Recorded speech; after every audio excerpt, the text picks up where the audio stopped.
When I was growing up in the little suburb where we went to church and where my wife lived, there was a department store named Rinks. As I look back on it now, a department store or a warehouse for a lot of junk. Rinks on Saturday morning sponsored Big Time Wrestling on WCPO, Cincinnati Channel number 9. And for some odd reason, I regularly watched Big Time Wrestling. And boy, was it bad television. And even the announcer from Rinks, the announcers were less than stellar. But nonetheless, it was regular Saturday morning fare for me, providing entertainment for me with wrestlers like Bobo Brazil and Andre the Giant. Scott, my friend here, knows that I speak of Bobo Brazil all the time when I'm talking about somebody who's got some muscles, and you're going to be Bobo Brazil today, right? So I still think about Bobo Brazil after, 15 years ago, from... Every time we receive this marvelous, odd story from Genesis 32 about Jacob wrestling with a man at the river Jabbok, I think of Bobo and I think of Rinks, because in some ways this passage reveals to us the biggest big-time wrestling match that we're ever going to be involved in. Now, admittedly, not everybody is in agreement about what this story is telling us. It is phenomenally odd. And I suspect this story has a long history. That is, that it's a story that has been passed on from generation to generation, picking up steam as it travels throughout history. In its origins, the story was probably pretty simple. It was probably a story that is known as an etiology, an explanation of origin story. Ancient people loved to tell stories about where things came from, particularly the names of cities. And I surmise that perhaps this Genesis story was to indicate why Penuel is named what it is. The verse that follows our text, and I wish we had read it in some ways, it's really odd, tells us that this story explains why the Israelites don't eat the thigh muscle that is on the hip socket. And actually, there is no evidence that they followed such an eating prohibition, but probably some nation at some point had that kind of restriction. And so maybe this story came from some other nation, some other people. Who knows for sure? What is for sure is that these ideological concerns, these concerns about where things came from, aren't why the Bible picks up this story. The editor of Genesis obviously had something else in mind when he included this narrative in his storytelling. There is something about the wrestling, something about the name change, something about the hurt hip that gives us an insight into the meaning of the story for ancient Israel and for us. Jacob, I'm sorry we named you this because your name means the cheater, the supplanter, or the heel grabber. Jacob finds himself in flight from his brother Esau and his uncle Laban because he's done miserable things to both of them. And during that fleeing, he comes to a shallow portion of the river Jabbok where he sends his family, his servants, and all his stuff across the stream. And before he gets to across the stream, he has a wrestling match. A match that lasts much longer than the ones Bobo Brazil was involved in, for this match goes on all night. All night. Let's tell the truth. The battles that we are involved in are not short-term wrestling matches. They often go on and on and on. And very often, we rehearse them at night. How many nights can we not sleep because our struggles invade our subconscious minds? and our struggles become a part of our dream world. During the day, we can repress them, but not at night. Why? Because we aren't in control at night. Now, initially, we are told that a man wrestles with Jacob. Who is this man? Who is the man? Is it his brother Esau? Is it his uncle Laban? Or is it himself? Is he the man? After all, Jacob has been a bum. Is the struggle with himself? Perhaps, but the story tells us later, and is this a part of the evolution of the narrative? I'm not sure, that Jacob longs for this figure to bless him. Humans often seek divine blessing. Is this man a divine being? Well, Genesis tells us that Jacob's name in the wrestling is changed to Israel because he has striven with God and has prevailed. And the name of Israel probably means the one who strives with God. Is the man God? Perhaps. But maybe it doesn't matter. Because maybe the truth is we struggle with ourselves and with God. How much of life is really struggle? Now, the name change to Israel is telling to me this story is not about an individual. This story is about a people, a nation, an identity. Who is Israel? They are the people who struggle. They are the people who struggle with God and humans. And honestly, when they are honest, when they tell the truth about their stories, they've been bums. They've been cheaters. They've been supplanters.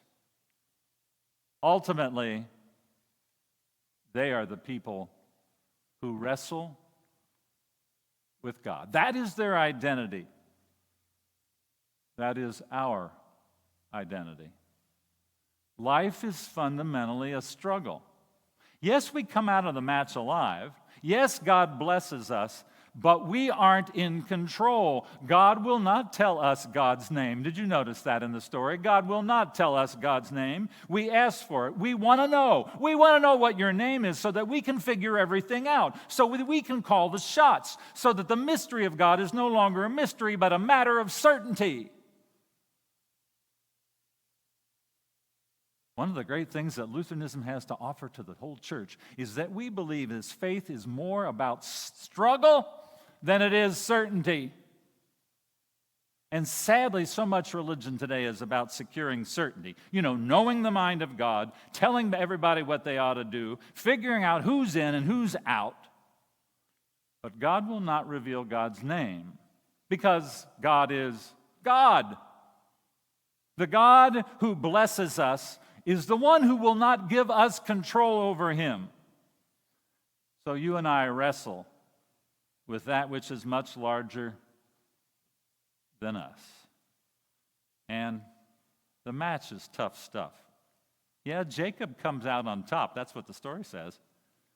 But he does not leave the match unscathed. He leaves it limping.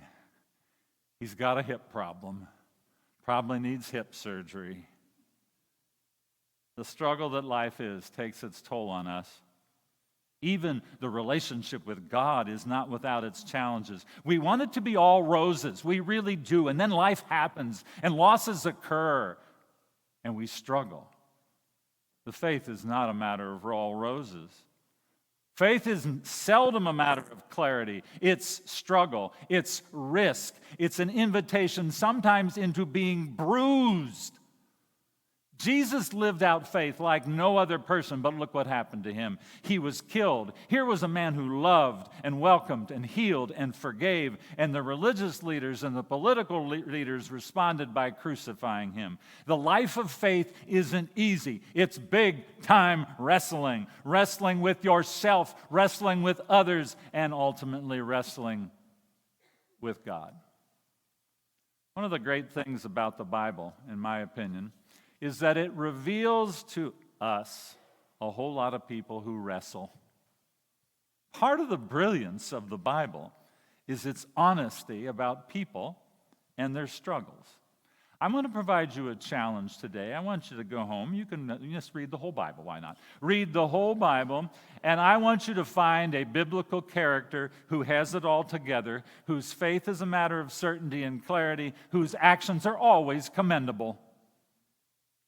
Go ahead, find it for me. Well, you say, well, Jesus, well, he is such a character. That's probably true. But I can't find anybody else. Even the best king to Israel, David, was a real bum. The Bible is real. All the heroes are strugglers. Life's a struggle. Faith is a struggle. Then Jesus told a parable about their need to pray always and not to lose heart. Faith is a struggle. We need encouragement to move forward, and today's encouragement comes from a bothersome widow who won't put up with the lack of action on the part of a corrupt and mean judge, a judge who doesn't care about people or the desires of God. This widow will not let the judge off the hook. She, a victim by nature and probably a victim of a particular injustice, won't stop irritating the judge until she gets what she wants. And what she wants is justice. And the story tells us, it's a great story, by the way. The story tells us that the judge eventually gives her what she demands, not because he wants to do the right thing, because he's tired of being bothered by her. All right, have your way. I don't want to have to deal with you for another day. And Jesus tells us that if an unjust and mean judge will grant justice, how much more will our God, who is a loving and merciful God, respond to the needs of his chosen who cry out day and night for justice? It seems to me that today Jesus is giving us permission to be a little irritating sometimes. When justice is what we are seeking, and justice is what we're not seeing, Jesus seems to be saying we should keep at it. Don't give up. Don't throw in the towel. Hang in there. Press forward. Ask. Demand. Be irritating. Be bold. Faith is not a matter of cowering before God as if it would be impolite to impose upon God. God is gracious and loving and merciful. You can presume upon God. You can presume upon that relationship. You can wrestle with God. Your life of prayer doesn't have to be sweet, polite, and appropriate, especially if you are after justice. You can be demanding, so don't back down. Matthew Fox says that prayer is not simply the words we speak with our mouths to God. He says that prayer is a radical response to life and God. Prayer is not simply the words we utter to God when we're about ready to fall asleep at night. Prayer is our response to the gift that life is. Prayer is our discipleship, our actions on behalf of an unjust world. So hear these words again from Luke. Jesus told them a parable about the need to pray always and not to lose heart. Don't stop doing the good things that need to be done for our hurting world. Don't throw in the towel. Don't give up. Don't let go. In word and in deed, continue to wrestle, especially when that wrestling has to do with injustice. In word and in deed, sing the songs of the civil rights movement. We shall not be moved, and we shall overcome. Following Jesus and living by faith are big-time wrestling matches. Stay in the ring. Stay in the ring. Don't abandon the struggle. Continue to ask hard questions. Continue to wonder and doubt, and continue to cry out with the widow for justice. And as you are doing all of that, you probably will hear Jesus say, "Indeed, I have found faith on earth." Amen.